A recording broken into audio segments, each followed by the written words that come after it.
جو رمضان شریف کے روزے چھوٹ جاتے ہیں ان روزوں کو کب رکھنا ہے، یہ بہت زیادہ پوچھا جاتا ہے کہ حضرت جی جو روزے ہمارے چھوٹ گئے ہیں ان کو کب رکھا جائے۔ مثلا زیادہ تر عورتوں کے روزے چھوٹ جاتے ہیں اس لیے کہ انہیں حیض آتا ہے،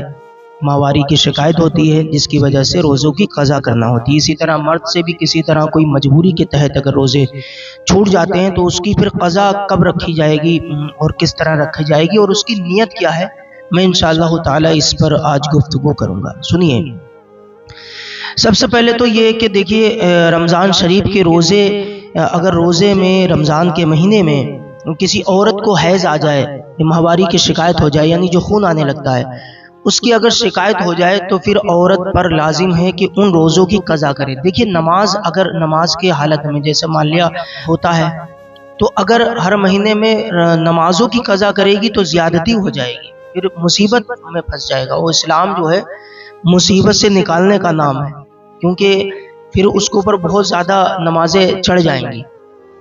ایک دن میں 5 وقت کی نماز، تو اس حال میں نماز چونکہ فرض ہے وہ بھی پڑھنا حرام ہے، اور اسی طرح روزہ بھی حالت حیض میں رکھنا حرام ہے، نہیں رکھا جائے گا،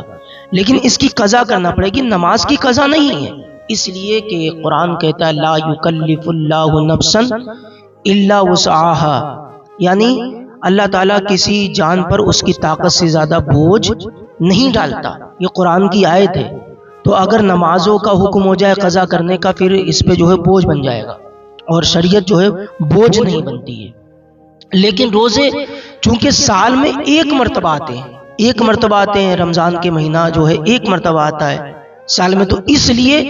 روزوں کی قضا رکھنا پڑے گی۔ اب اسی طرح مرد کے ساتھ اگر کوئی مجبوری آ گئی، مثلا کسی سفر پہ چلے گئے یا بیمار ہو گئے، ایسے بیمار تھے کہ روزے رکھ لیتے تو اور زیادہ بیمار ہو جاتے، یا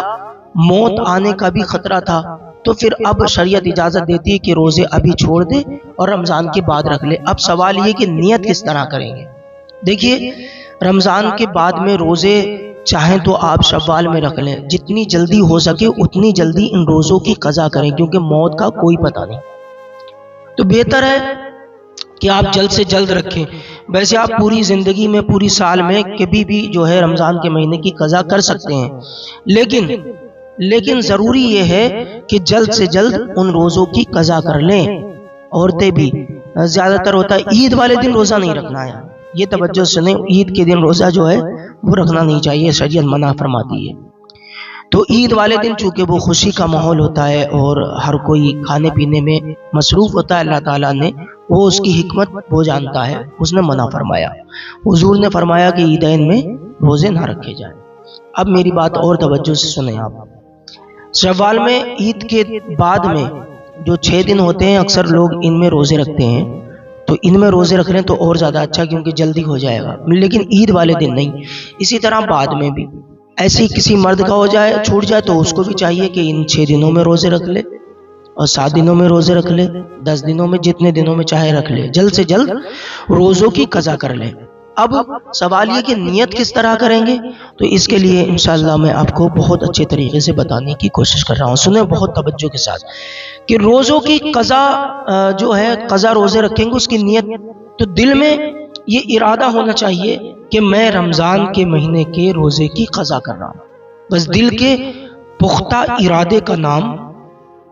ہی نیت ہوتا ہے۔ تو آپ تو سمجھ گئے، آپ دل میں نیت کر لیں، اور کہیں تو زبان سے بھی کہہ لیں، بہتر